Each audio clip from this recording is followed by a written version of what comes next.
So, I did it too. let me just first say thank you to everybody from the community that's come out to this. This is a county workshop, so I want to thank y'all for coming out. Thank Chief. Thanks the other commissioner. Anybody else who's here. There will be more commissioners, but they actually there's a conference in DC, so both of them have gone already, like to the flights. And I don't know, Shane, I'm not going, but so I'm here. This is I know I said I wanted questions funneled to me because this is more of a procedural question because we can't get down and dirty about anything since lawyers, and excuse the seat, it keeps rolling back, but because lawyers have been involved in everything and both sides have both cases, so we won't get specific, but this is, as I told Chief, this will be a procedural thing around questions that I think the community would feel better about, and they forwarded something to me, and so I'll ask, and then petition requests. There were some things on the petition that I'd like to discuss too. So points on the petition, and then we'll just get into it. So, the first comment? Yeah. Go I just ahead. wanted to, address everybody in the room and just ask, please, there are a lot of sensitive subjects that'll be discussed here today. And this is a workshop between the sheriff and the commissioners. So if we could please, we can hold down comments until the end, please. It's almost like a oh, and Commissioner Thompson. Yes, you want that one. But first question. So for me, I'll start with the kind of petition request, and you can tell me if there are things you can do, what you can do, why you can't, if you can't. But in that petition request, there was a police advisory review committee. That was one of the things. I'm at the meeting, 6:40. That was one of the things that people asked for. So, is that something you can do? Is that something you have thoughts around? Your team can implement, etc. It's something that we've looked at, but for the biggest part, I think people need to also understand there's a big difference between the sheriff's office and the police department. As the police department, their chief answers to the mayor. As a sheriff, I answer to the voters of the county of Tennessee or Knox County. With that being said, the chief can pretty much do whatever the mayor tells him or her to do. That's it. As a sheriff, I'm a constitutional elected office. So with that being said, some of the things that we have other entities that do investigations for us as well to make sure that if there's anything that goes on inside the agency, whether I'm the sheriff or whoever is the sheriff, you have your internal affairs unit. I have one of mine here today, one of my detectives, and Toby Champion right here, that handles a big part of our internal affairs. And with that being said, we also have TBI who does our investigations as well. So there's entities without going into another review board, and part of that review board also, you put people on there who don't understand what law enforcement is, and that's the mayor's decision to do that. And as of my position, as of currently right now, I'm not planning on doing that.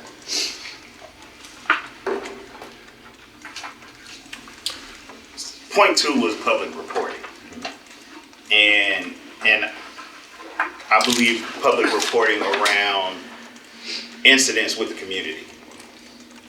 If there's incidents with the community and there's reporting around that, is there a place that is held, or if I do press conferences, we put it out there that we do it. We put it on our website. We put it on our Facebook page. We put it on every social media that we can put it on as well. Okay, but what about an incident though? Like if there was an arrest, if I was arrested and I felt wronged in that arrest, and I called, who would I call in your office to? I would call you. Okay, so I would call you. Make a complaint. Yeah, I would call you to make a complaint. But would it be, so it's housed in internal affairs? Yes. Okay. If there's a complaint, that's exactly where it goes. Yes. Okay. I'm sorry, I misunderstood. Oh, my bad. No. Okay, but would I have access to internal affairs, or could I call you and just say, hey, got pulled over, I didn't I felt like it was They would wrong. have you come in and do a report, and Yeah. they would do their investigation into it. Okay. Yes. So you're in internal affairs, correct?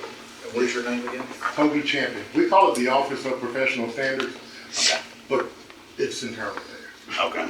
Okay. Training and protocol review. How often do you train? Can you just run down your protocol? Yeah, our officers are required by state to do 40 hours a year. And that includes firearms, any updates on any new laws. There's several, I think there's, and I may be wrong on this, but there's several hours that are required, that are mandatory, that have to be done within that year. And then the others are voluntary, or at least additional training that they can do as well. So we do that, we start usually in January, and it goes through all through October, so all of our officers can get in. I have around just a little over 400 post-certified officers. When I talk about post-certified officers, when you hear me say that, that is all of our officers, whether they be on the street, be detectives, they have gone through the academy. And if I mention correctional officers, those people have not gone through, they're not post-certified. Those people are trained separately through the corrections division. And there's also TCI training for them that's mandatory as well. Any additional training, they make a request to us, and we allow that training depending on the funds and anything like that. Okay. And staffing. Was there any sensitivity training? Oh yes, that's a mandatory part. Okay. When I say sensitivity, I'm talking about de-escalation and things like Yeah, that. that's Absolutely. We also have, and Toby's also an instructor with our, you want to tell them? What all I instruct? The CIT. Oh, yeah, I do crisis intervention training. Okay. Crisis intervention is a nationwide program about how you deal with the mentally ill. We have expanded that program, not we as in the sheriff's office, but we as in CIT, has expanded that program to not only deal with the mentally ill, but we also deal with people with learning disabilities and those type of things. It is a 40-hour class. Right now, the majority of our patrol officers are certified in crisis intervention training. Next week, Chief, is it next week, the 7th? Yes. We have 8 more patrolmen going through it. Our goal is by the end of this year to have every one of our patrol units certified. Okay. So when the new guys come on, when people are in the academy, they go through it, I assume? They go Then? through a training of some So- kind, not the CIT, but they go through We have a training that's required by post. Okay. Yes, we in the academy, you are given a 2 days of mental health training. Once you are done with your field training program, right now Chief Evans is in the process of hand selecting all the people that we're sending through to ensure that we get all of our patrolmen through. Okay. All right. The next one on there was body cams, and this is this is something that's dear to my heart. I would request and love to see everybody in body cams. I would love to see car cams as well. If you got a car cam, you got a car cam. If you got body cam, so like, but I think it's just my belief that it's good for you, it's good for me. It protects me, it protects you. It's a training tool for you. If something's awry, Officer Shane is wrong, you can tell him he's wrong, and you can tell him how he's wrong. But, and so the question is around that, how many body cams do we have right now? We have enough right now that are on every patrol officer, also our detectives as well, whenever they go to interview. And I know your question is just like some of the others were about the SWAT team. That was implemented that day when we learned that they did not have cameras. I wish they had, but they didn't have one, and that's it. With that being said, they already are in place now.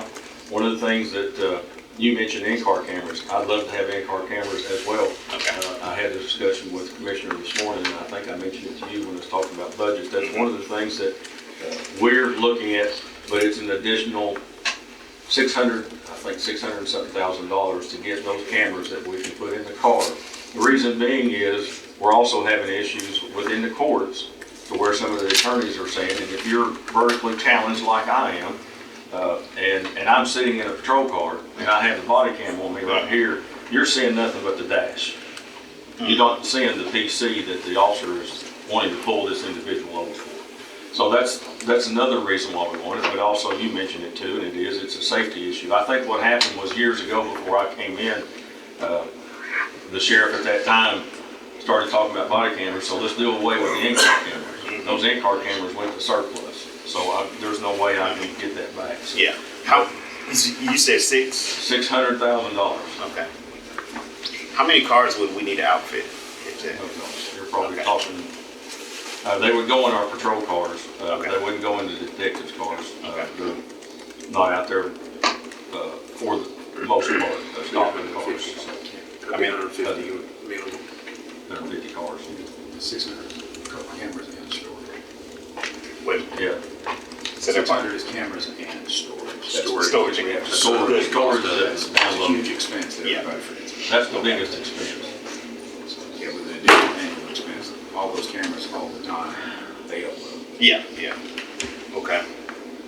Could there be the possibility of I mean, we're talking, I mean, we can get into this, but like a shared cost with city on the upload space.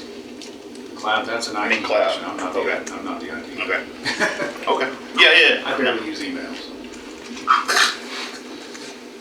All right. Community engagement was another point on the, yeah.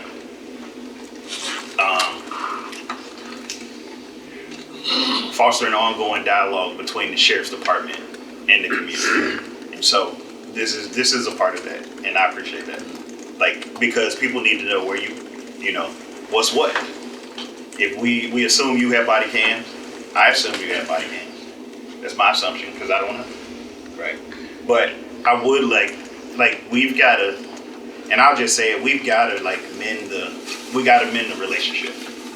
I tell anybody this, we got to mend this relationship, because when incidents happen, that makes community afraid of you. That makes a pullover hard. That makes even a conversation walking down the street with an officer hard, right?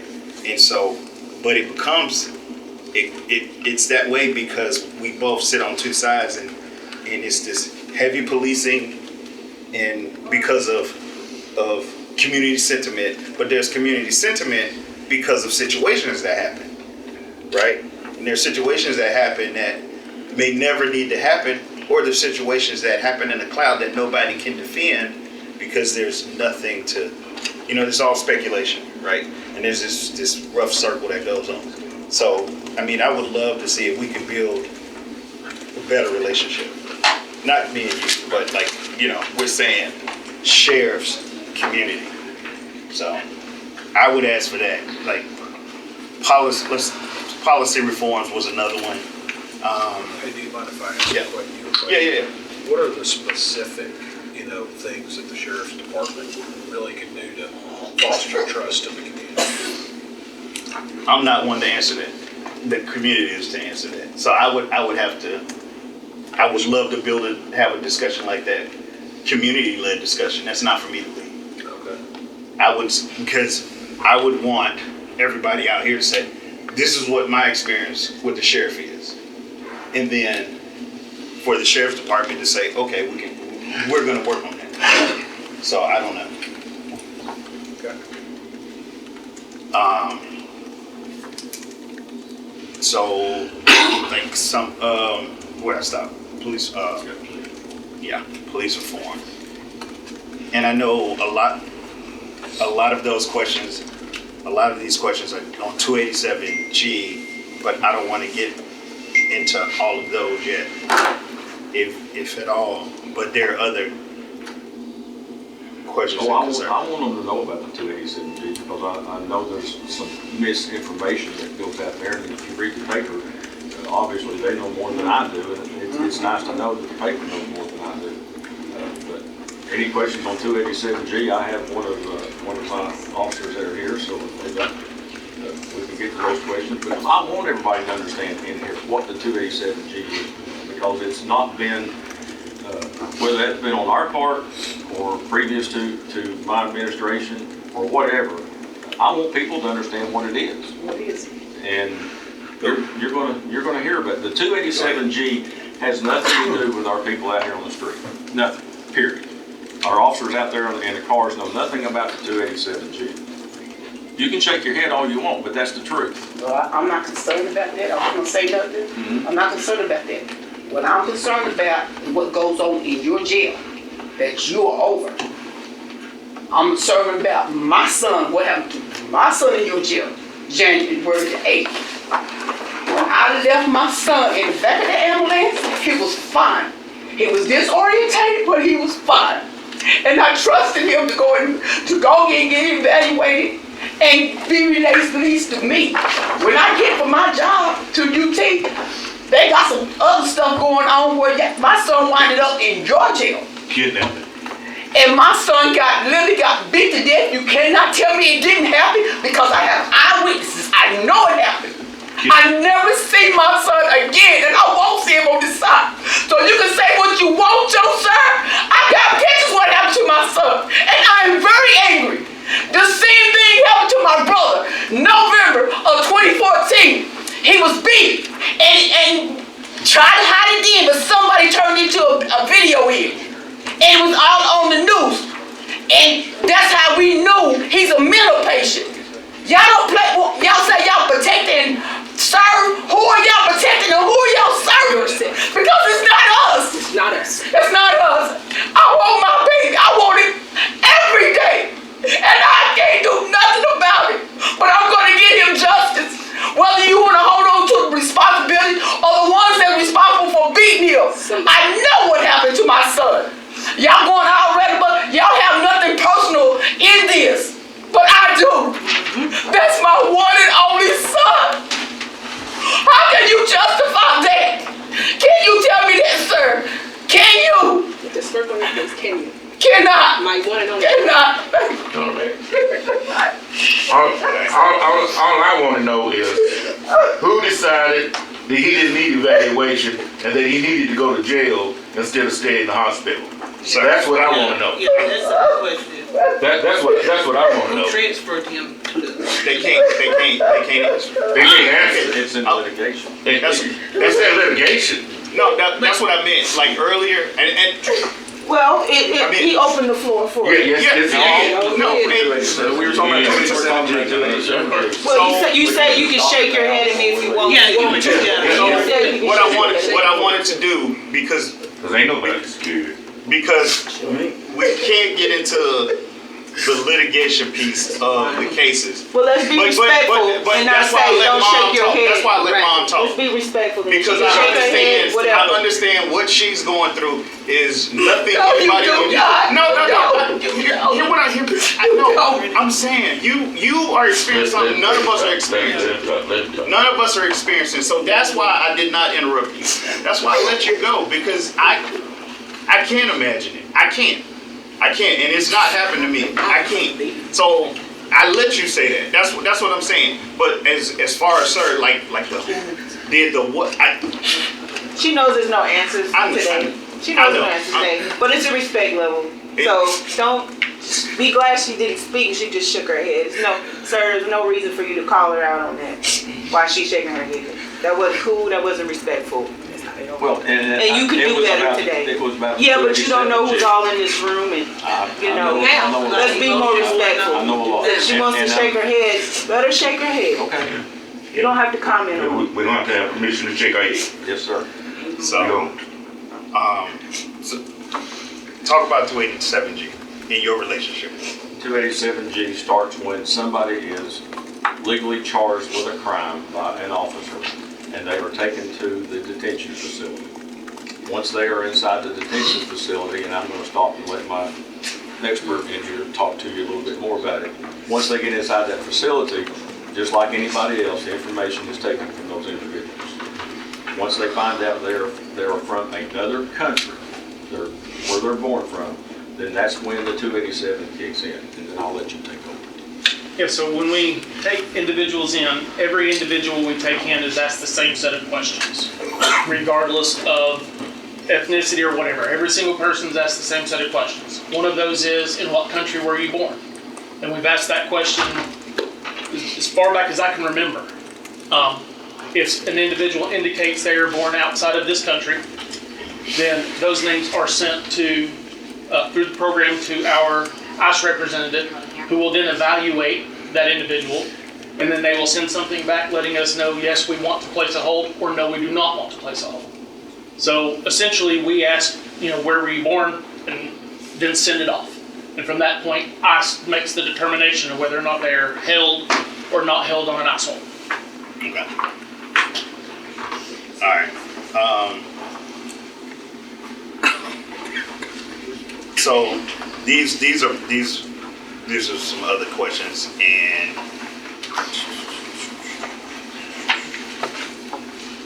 sorry, I couldn't email them to myself. So, all right, this was about these will be under accountability and transparency. What's the department's official response to allegations that inmates are being beaten and dying in hospitals after being transported from jail? Well, to add to that would be that any time that happens, then TBI is immediately notified for an investigation, and so is the Attorney General. How many in custody deaths have occurred in the past year, and how many of those cases were investigated for potential excessive force incidents? They're all investigated. If they pass away or die in our facility, then they're all investigated for anything, everything. TBI takes over that investigation. Okay. So when somebody passes into jail, then TBI steps in again? Wow, okay. That was a body cam question. This is a kind of medical care kind of responses. What are the protocols for medical care when an inmate is injured? Injured before he comes in, before she comes in? Let's say injured inside. The protocol is obviously they report that, and then the supervisors in there do their investigation as well. Yeah, so we would notify the medical staff in the facility. The nurses would respond, assess whatever that is, and then they would make a determination from there what we needed to do as far as that injury moving forward. And you use the right phrase, they operate under a protocol from the jail doctor. Nurses are not on their own, jail doctors for the substitutes of various injuries and various conditions. And if they're too bad off when they're brought in, they go meet with the hospital. The nurses are authorized to reject them if they're taken to the hospital before they go to the All right. Well, you kind of answered, but I guess a little bit of follow-up is like, who determines when that inmate requires hospital transport? It's the doctor. The doctor's protocol, but the person on the scene are the nurses. Yes, sir. Yeah. Okay. But they're told what to be looking for and how to respond, and they do it. Okay. And they send them quite frequently. We get complaints from patrol because we send them all the time. Are there any time requirements like around that, like time constraints if it's serious injury? If they're brought in, they don't get brought into the intake center. It's decided right there on top of it, right, Chief? Right before they are brought into the facility as they're being in the process of intake. That's why they call it intake. The nurses are brought in. They don't ever make it past that door. They go right back out into the room. They never complete the process. They never complete process. They go to the hospital. What medical staff is available at the jail or at the detention center? We have a doctor that's on contract, and when he's not there, they operate on the protocol. There's 3 PAs, and then we have nurses that are on staff that are there 24/7. So there's And most of those nurses are RNs. How about mental care? Is there mental care available? Yes, we have a mental health team that is assigned to the detention facility.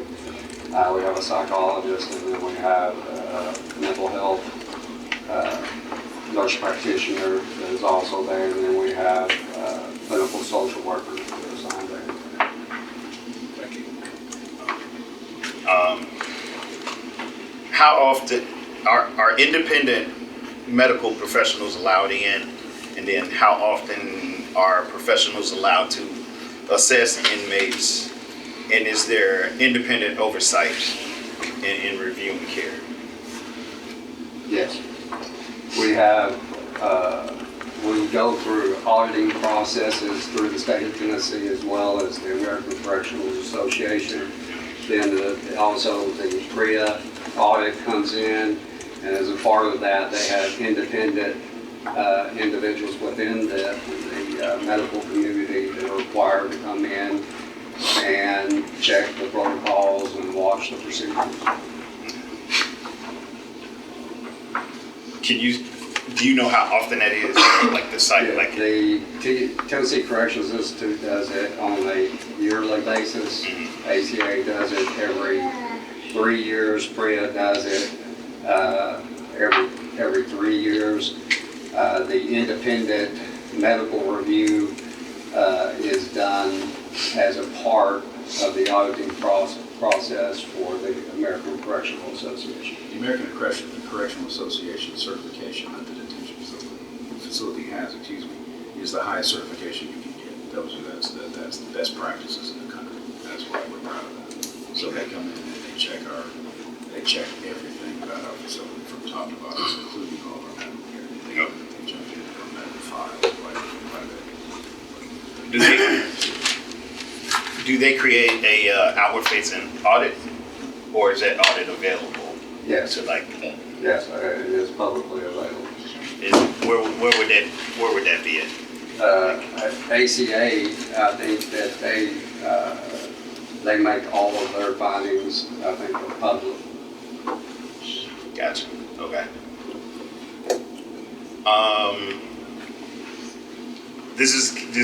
These questions will kind of be around like use of force and officer accountability. What are the policies of use of force, and how does your department ensure officers are following them? Honestly, they're following if there's no complaints, and people call and complain, and again, Toby and his team jumps in there, the internal affairs part of it. And that's where it goes until they do their investigation. Okay. Walk me through the policy. I mean, a complaint. I forgot. I'm sorry. There's a lot I'm trying to remember. Walk me through a complaint again. How would you file a complaint? Yeah. There are several ways to file a complaint.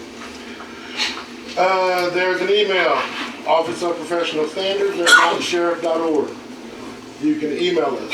Tell us what your complaint is. Someone in your email, please leave a phone number. Someone will give you a call back. We set up a time for you to come in. You fill out a complaint form. We have a standard complaint form, name, date, and actually the date of the incident. If you know the names of the officers involved in the incident, then you have a spot to write a narrative. If you need more paper, we provide you more paper. Write your narrative down on what you think occurred. Once you get that done, in general, complaints come in without the sheriff or my supervisor really knowing that they come in. Once I have a complaint, I go to my direct supervisor, tell him what the complaint is. He says, okay, let's work it. We start an investigation. All of our investigations are confidential. Every officer that we investigate, every witness, as long as they are employed by the Knox County Sheriff's Office, I, being in internal affairs, are limited with my power. I cannot make you or anyone else in this room talk to me. I can make our employees talk to me. So we have a confidentiality form that all of our employees have to sign stating that they will not talk about what it is we ask them questions about outside of that room. If it is found, it is written on that form, it is found that they are discussing this outside of the room, they are subject to disciplinary action up to termination. We have a Garrity admonition, which protects the officer. Anything they say to us cannot be used against them criminally. Because we do an internal investigation, not criminal investigation. that is the biggest thing that people need to understand.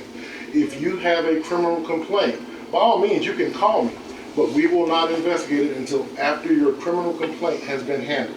I will direct you in the right direction to go as far as where you need to file your criminal complaint against our officers, because just because they are the police, we are not above the law. If we commit crimes, you should file a criminal complaint. I will direct you where to go with your criminal complaint. Once your criminal complaint is complete, then we will run our internal investigation. Okay. What, if I'm not satisfied with the criminal, when the criminal complaint is done, if the complaint is over, me, citizen, Joe Citizen, do I get a copy of it? Can I find out what happened to it? And the criminal complaint? Well, not the criminal, just a complaint, period. Yeah. You would go to public records at knoxsheriff.org. Okay. Tell them your name. As long as I have a report number at the beginning or at any time during your thing, I will give you if you call me and say, hey, I want a copy of your investigation, I will tell you. Go to the office, go to public records at knoxsheriff.org. This is your report number. Tell them that this is the report number, you want a copy of it. They'll email it to you. Okay. So it's resolved on your end, but if I'm not happy with the resolution, what then would I do? If you're not happy with my resolution, you can do one of two things. You can request a meeting with my supervisor, bring in your investigation, sit down with him, with me not present. You and him can discuss that. He will go through it. You tell him what it is you feel I didn't do. If you're not satisfied, you're not going to say you did this right. You can tell him what it is you felt I didn't do correctly. And he's either going to agree or disagree with you. If you disagree with my supervisor, then you go to his supervisor, which is Chief Wesley Norris. If you disagree with Chief Wesley Norris, then you go to the sheriff. Okay. All right. Can I say one other thing? Yeah. A lot of people who tend to disagree with our findings are people who don't quite understand the authority of what law enforcement officers can do. I get a lot of complaints about he made me get out of my car on a simple traffic stop because he said my tag light wasn't on. The Supreme Court said an officer for officer safety reasons can make you get out of your car at any time. But people, you don't, see that's the thing, you don't. The Supreme Court said for officer safety reasons, you can get any driver out of a car at any time. We're not talking about even somebody out of a car, we're talking about someone who died here. What if your officer, Let's stay on the topic. Or what if We're your not gonna officer be physically flat, we're gonna assaults stay on the topic. Stay on the topic. Yeah, If okay, the stay on officer the topic. physically assaults What if the someone, officer physically assaults somebody and he actually got reported to your office? To you, perhaps? technically it was not reported to me, it was my partner at the time, it was Sergeant Slauson, but I was there when we went and talked. I'm assuming you're speaking about Mr. Winton. I was there when we went and interviewed Mr. Winton. And he has Mr. Winton on the docket for later on the day. If he would like, I will give you what happened with that investigation. I can skip ahead. I have no problem with that. I wasn't the assault. Why is it probably getting to me after 3 years? I mean, it should have been him. I wasn't the assault. I was just wondering. All Mr. Winton had to do was call our office. I have multiple times on video. Multiple times I on haven't video. heard anything from you, Mr. Winton. I can tell you what happened. Hold on a second. Hey, we're gonna do this. So there are some other stuff because other questions are popping up that I didn't get. Yeah, yes, sir. So Shane, like, if you got something you need me to ask, Shane, thank you. I'll take care of it. While you doing that, can we talk about an outside investigation? Have you all thought of that? So I'm going to pass around this, Write it on these there. papers. If you don't mind, just write down one and then clearly, legibly write it. I'll hand it to Damon and let Damon ask it to the sheriff's department. So.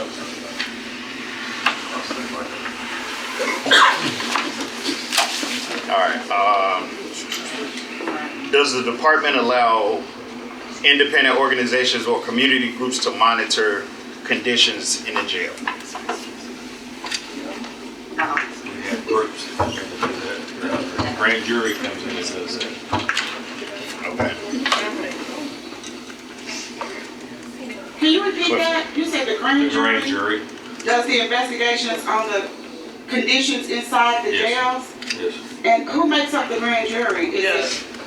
Is it community members or is it like, can you explain that process, please? The best So we I can, understand. what it is just like if you get jury duty, and if you get called for grand jury duty, then you're gonna be hearing different things than what people would be on a trial. And they're the people who determine whether charges can be brought on somebody that don't wanna go through a trial. And then it goes to a trial. But those grand jury people, yeah, they take the tours and they make their recommendations of what they see and what they see for it to be improved. So they get to go inside Oh, the absolutely. facility? Yes, ma'am. And they get to see for Yes, themselves? yes, ma'am. As do the TCI inspectors and the ACA inspectors. All of those are inspected for conditions in the jail. Multiple times. Do you have something you want to do? Do they come at random or is it scheduled? Both. Okay. Yeah. No, wherever you want to go with that one,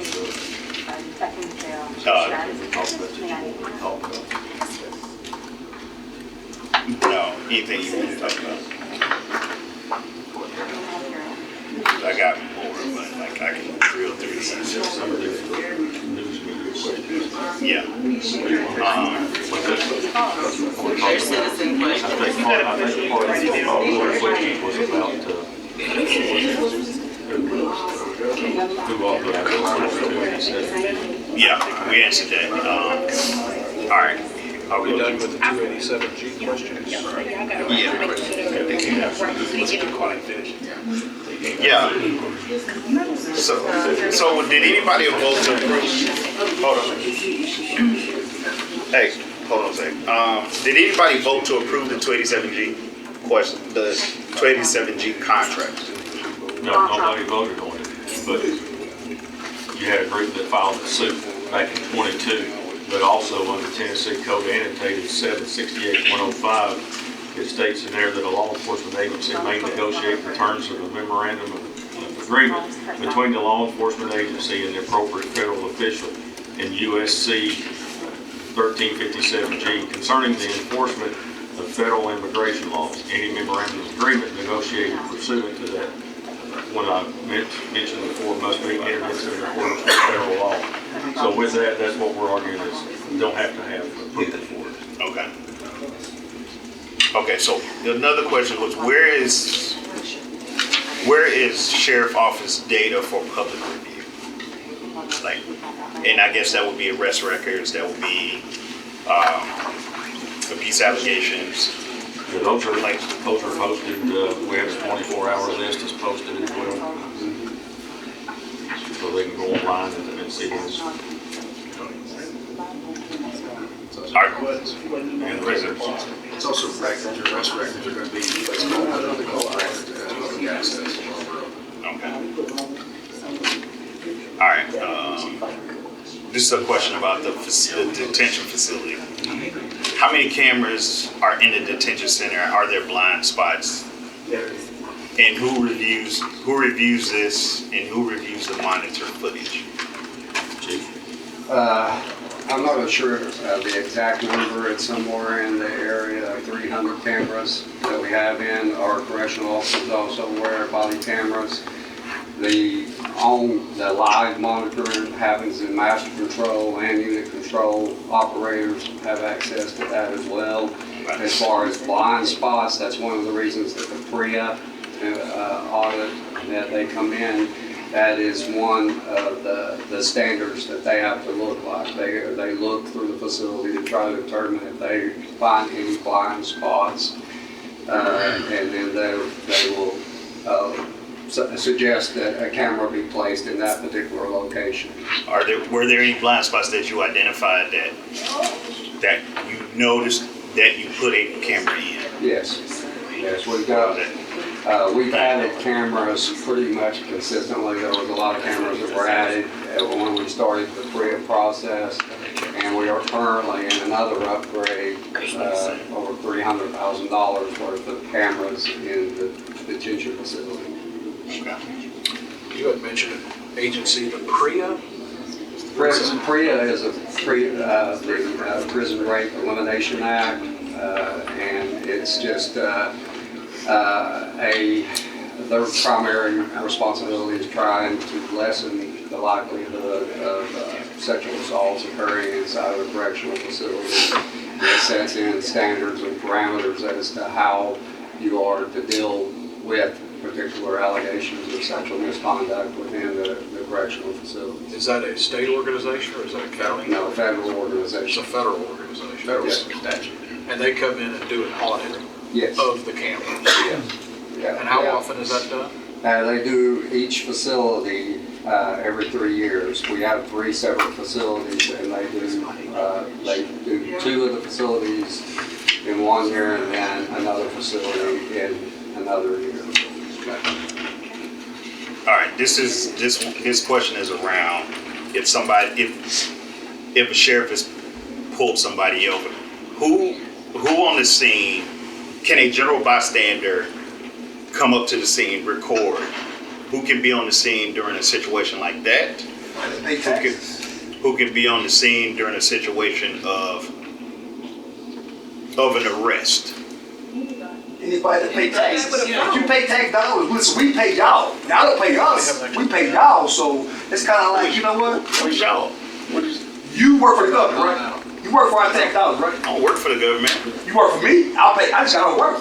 So you work for me. If you work for me working, you would have a job, right? So that means anybody that you know has a job and is a resident in America, right? You feel it? Because listen, a lot of people. Listen, I'm not trying to be aggressive. Listen, but listen. Listen. I know. Listen. A lot of people don't feel comfortable and safe with you guys out here, man. I'm telling you now, they don't. And listen, and people react in a certain kind of way, and you're gonna get a call, you'll get an effect. So it's kind of like the demonic stages like this around here. You know what I'm saying? Listen, every one of y'all know that's a police officer, right? You hear all these voices and stuff in your head and stuff, and people get you doing stupid stuff. What is that? We can fix that problem. You know what I'm saying? There's people out here, man, that go to church and strong with the power of God that can help out with that. I think that's the main stage. You know what I'm saying? Okay. Right. All right. So let me get back to the questions. Where's that sheet? Is it? Okay. Okay. All right. Finish that and then we'll come back to it. Yeah. There were public access, labor. Okay, so there is a question around labor and inmates. Do we use inmates for labor at the detention facility? There are some. Trustee? Well, internal. Okay. You're talking about the how the facility is cleaned and maintained. No, contract. What's the Well, question? that's how the question is. Contracted labor. We have some officers that have the additional responsibility of going and making sure areas are clean, but we also have inmate workforce where that they actually earn some credits because of them being involved with the cleaning of the facility. Okay. But as far as outside entities coming into the correctional facility to provide cleaning services, we do not have that. Okay, but there are no outside contracts with businesses. One question on that. For cleaning, No. Using inmates for work. Okay. May I interrupt for just a moment, please? Will you please, just please whisper, because this is a county meeting, and it's very interrupted over here. I can't hear. So the answer, the question that he's needing is that if you have outside contract, that means the phone service, that means the food vendors, that's outside contract people. That what you're asking? No, these are questions. So y'all know these are questions that people submitted. That's some people submitted to Rashad. That people sent in to me. So I'm going through it, and they didn't clarify how, contracted out. However, they just put contracted out. So I'm just trying to read between the lines a little bit too. But yeah. All right, where's, oh.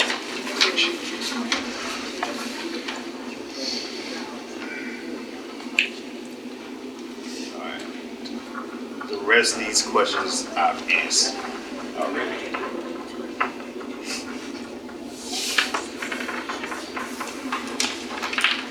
Shane, not Shane. Can you grab that for me? Thank you.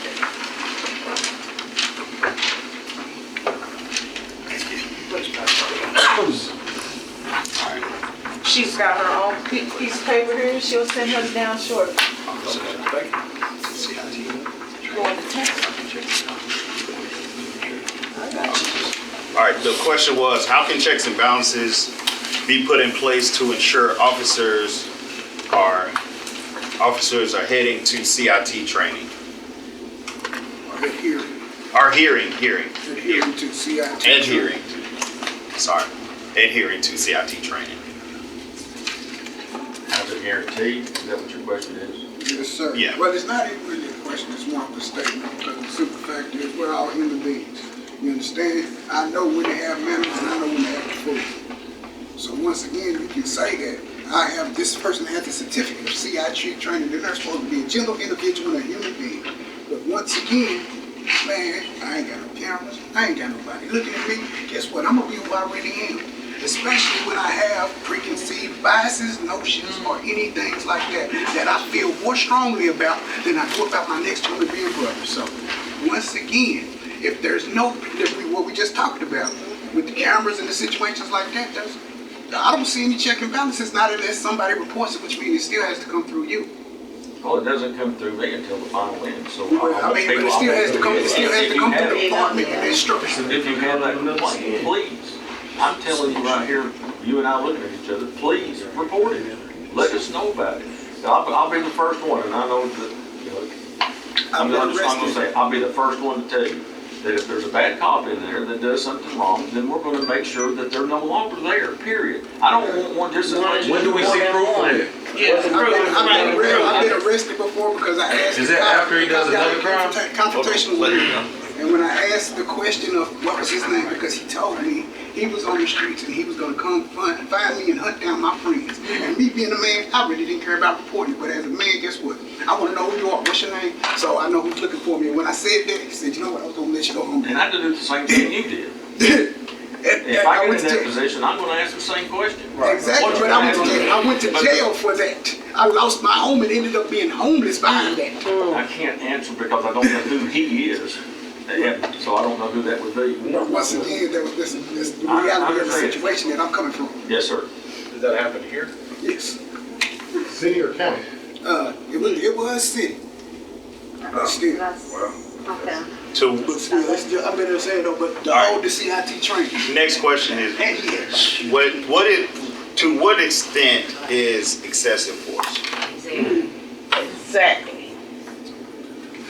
I like that. I don't think it should be done with handcuffs on. With handcuffs on. Because they said this was an excessive. Or what's considered excessive force? That. And he still had on handcuffs. That was it. According to the comments on the video, They ain't gonna answer that. everybody in the country thinks it was excessive. They got to. If they check out this video, they post it, and look at the comments. Courts define, sir. Everybody. Everybody. It's force that's not objectively reasonable. Everybody. And y'all saying that meningitis did that, If y'all or can't look at natural that- causes did that, it did not. Force that's And not. you don't have nothing personal, you don't have anything personal thing about it.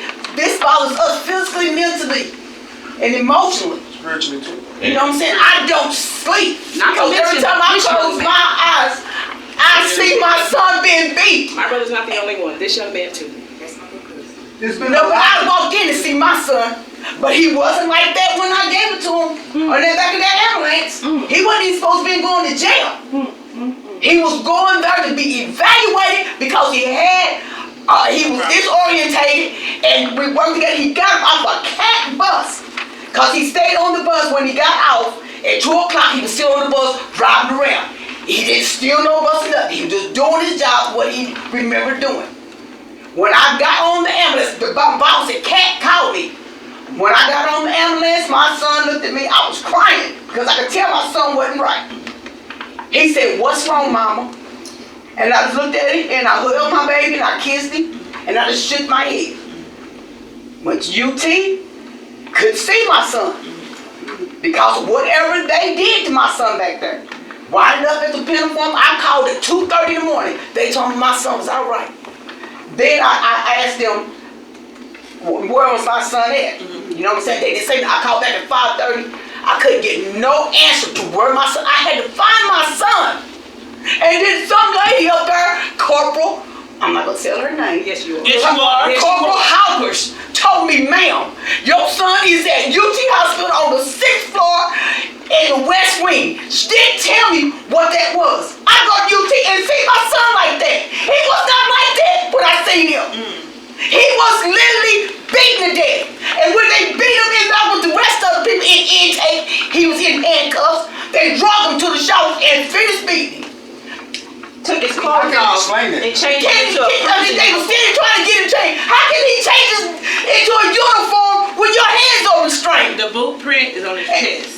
They don't know about hands. So I took pictures of every part of my baby. He's got knots. He's got shoe prints and shit.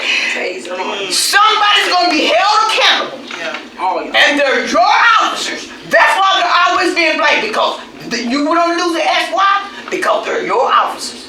That shouldn't have never been done. I shouldn't even be here in this. None of us. And that's why we David deserved. He was a kind and gentleman. He did nothing to nobody. Never did. You know what I'm saying? And my son is gone. And this And I want answers. 6 sisters. He affected women. And that charge y'all two on it, sexual assault. They didn't do it. UT Hospital did that. They didn't do it. But he also left behind two sons. Two sons and a wife. No. So you Show me the film. Show from 2 o'clock to show me. I want to see a film. He couldn't find my son. But you were supposed to investigate, though. You were supposed to investigate. That's where he was. You didn't feel like it was needed to be investigated. He said it was And nobody never, even when he went to the hospital, he wasn't evaluated or nothing. They sent him in the hallway. Or all of a sudden he done touched somebody. He said those charges with KPD. Do you have that on film that he touched somebody? Yeah, that's what we. They don't have nothing to do with it. I understand the sheriff department don't have nothing to do with it. But UT Hospital ain't releasing nothing. All right, They're releasing nothing. Let me get to your other question. Let me get to their other questions. Since these came from this side, right here. Yeah, it's family. Yeah. Live questions too. Huh? We got live questions. People just coming off the dome with them. We won't be able to do live questions. All right. It's just because we'll be. So the next question was, walk us through what disqualifies someone from being a sheriff. If I applied to be a sheriff, like what in my record, what in my mental capacity, what in my on my social media, all of that stuff would disqualify me. Not disqualified, depending on what you did, what your background is. We also do the psychological. Okay. We'll do that as well. A physical agility is also a part of the test. So the background, consists of looking at see how your finances are, because if you're not able to handle finances, don't know that you're able to handle the job as well. We're not going to just pick anybody, and that's one of the things that we want to make sure that the people that we do get are going to be the people that not only we, but the community wants out there doing the job they're supposed to do. Are there any social, like, if I applied in regular corporate jobs or regular jobs, people start to look at people's social media, look at the trends, look at what they're saying, what they're posting. Right. And we saw with a teacher that posted some horrible things about folks, etc. What is there things that I posted or you saw me with a certain rhetoric that would exclude you? Not necessarily. It's just an overall totality of what we see on your social media, and see how you are, see if there's any issues that we may deem to think that could be a potential mental health issue or whatever. That's some of the things that we look for as well on your social media. Okay. What if I'm calling somebody a nigger on my page? Yeah, that's real. If I work for Knox County Sheriff's Office and my supervisor is monitoring my social media and I'm calling other people niggers on the bottom of WVLT, WBIR, and I'm making racist comments, I get freedom of speech, right? That's what y'all like to run to. But when statements like that are being made, what are the consequences? By one of us, By Knox County Sheriff's Office. and it goes straight to him. What happens? We know it goes to him. We're talking about the result. What happens? What happens? Because we've shown that was in effect. There's people here who complaints have gone to him. If it's proven that somebody I can tell you, I have not gotten one complaint from somebody saying one of our officers used that word. I'd rather get called that than get punched in the face. Right. Can I please answer Mr. Winton's? That's 3 years ago. He got punched in the face 3 years ago. Mr. Winton, Is that my accident report that I've been looking for? Yeah. Oh, that's Can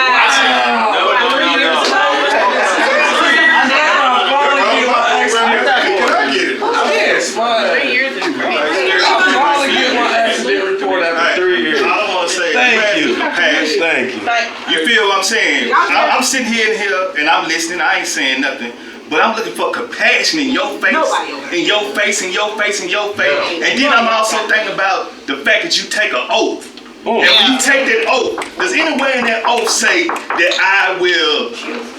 Yes, like I won't show humanity. You feel what I'm saying? We all are human beings. If you are a son, if you are a father, if you are a daddy, if you are anything that you can think about, being a connection to another person and another human being, have some compassion for this woman and why she feels like this, for this family and why they feel like this. There's a reason. And it's because somebody's son is not here no more. Somebody's brother is not here no more. Somebody's daddy is not here no more. Do you understand? Somebody's child is not here. Just show some compassion. Sometimes that's what we look for. Especially when it says protect and serve. That should show you some type of compassion.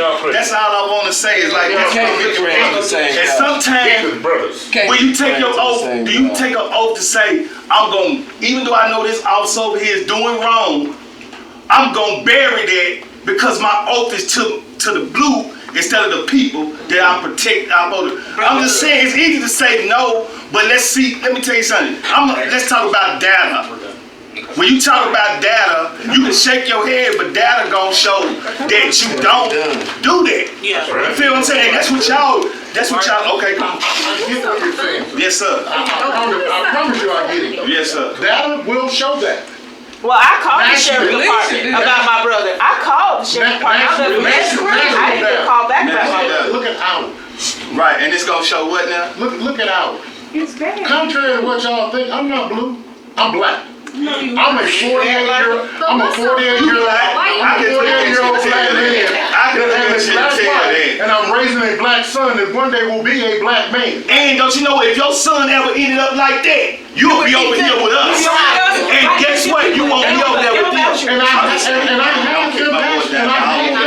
I'm keeping it. Don't show on your face, brother. Don't show on your face. Don't show on your face. Don't show on your face. Lose the order in here. It's not going to be helpful. Hold on. Hey, listen. It's not going to be helpful. Yeah, this is. The reason why we had it this way with the questions, and there was a bunch of questions, and we wanted to get questions in because there needs to be this. There needs to be this dialogue. Yeah. There needs to be. We need to have our say. Well, I never would have got that petition instead of people vote on it. The petition, the petition. People coming here, what I thought, to ask him questions about what happened. It's just time because my brother. It was never about my son. So that's what you're saying. No. No, we can talk offline, but. So just say, where do we go from here? Where do we go? Like, I'm trying to talk. Okay, Let me talk. Go ahead. And I want you to understand, if you here representing us, please don't don't attack us. Brother, hold on, I'm just saying. I know, that's how I'm protecting it all in. Brother, listen to me. Listen to me. Hear me out, community that voted for me. Yeah, there you go. Listen to this. We have to have a conversation with the sheriff. I'm facilitating a conversation with the sheriff to get an understanding procedurally of what's what. To see how many of things, like if I ask them, if I'm saying to them, you need to have body cams, I need to know how many body cameras he has. We need to know how many body cameras he has. Because that's a question in here. I need to know if I'm telling him how many car cams are there. I need to know that question because then there's an ability to push because I know. And you know. So when he says procedurally, they don't, SWAT doesn't wear body cams. But that's a procedural thing. You get what I'm saying? It is, while I might disagree with it, now I can have a conversation with him to say why procedurally is that not a thing. You get what I'm saying? So that's what I'm trying to facilitate. So understand these questions and the way I'm asking them because I'm trying to get us all to see the same thing. And this is a whole, so I'm not on no side. Need to be procedural. You're addressing it based on how they handle procedures, but not specific things. Yes, because I can't get into specific things, nor can they get into specific. Oh no, hold on. No, I'm gonna finish this. Because I can't get into, and nor can he get into the specifics of these cases. Because if something is said, because you have a lawyer, even on your side, you know what I'm saying? We need to be heard. Yeah, no, yeah, being heard, yeah. But I'm just saying, like, opening up things that shouldn't be touched. Everything is because legal. No, hear me out. Because they are under this legal umbrella at this point. So I appreciate everybody. Listen to me. I appreciate everybody for coming here. I appreciate everybody for coming here. And these are raw emotions. These are feelings these are black people's feelings. This is death. This is wrong. Hold up, no. Hold on. Let me finish my statement. It's not making a racist statement, man. No. We all do business here, man. We all pay taxes. I'm a black man from Alabama, brother. So I'm saying what I'm saying for a reason. Well, there was black officers involved. But I'm saying what I'm saying for a reason. Right. So what I'm saying is that this is tough. This is raw. What we hear from mama, sister, brother, family is real emotions. And this is what happens when this fabric, and I talk about this fabric a lot, but the fabric of the community is frayed by actions like this that happen. Yes. And so I want to mend that fabric as best I can from this seat. And that's bridging between both. So understand my position. That's what I'm trying to do, is just be the bridge to heal this and as best we can, as best I can from this seat. So again, I appreciate every question that was sent in. But part of the way to bridge, when you talk about bridging, part of the way to bridge is to not have meetings like this on their turf. They need to come to the community and then answer the community, not the community come to them and then they get to determine what the narrative is of whatever the situation is, because each and every last one of them should be held accountable for not just this death, but there are countless other deaths that have happened in these facilities, but we need to bring them to the community. They weren't supposed to work for us, not we work for them. Let them come to the community and bridge the community that way. We are tired of doing all the work. The community is tired, really tired, real tired of having to go through this over and over and over again. And I understand, my brother, that you are doing what you're trying to do what you can. I understand that. But there is no reason why there shouldn't have been an open comment part of this meeting where the community that's here right now can ask questions, because we might not have thought of a question that's really a burning question before sending those questions in. You might think of something on the way here. I mean, I'm just saying. And the next meeting, there needs to be another meeting, and it needs to be a real conversation with some real answers. I understand you getting the procedural questions out the way and the answers to the procedural questions, because those are important, because if we don't know what the procedure is, then how are we going to hold them accountable? So I appreciate you doing that. But the next meeting, y'all need to come to the community. And don't be afraid. Don't be afraid to get hurt or killed, because we're not going to hurt you. We're not going to kill y'all. See, we have to worry about that. Y'all don't have to worry about that. Come to the community. Let the community ask you the questions, not predetermined questions. Questions from the community at that time. That's all I'm saying. And I'm sorry, I didn't mean to, but it is what it is. But one question, just one question that was asked, but we was wanting to see what they say. Can we order a outside investigation to come in to investigate this murder, that murder, and all of the murders that has happened in his jail? Yeah. There's been a lot of murders. There's been a lot of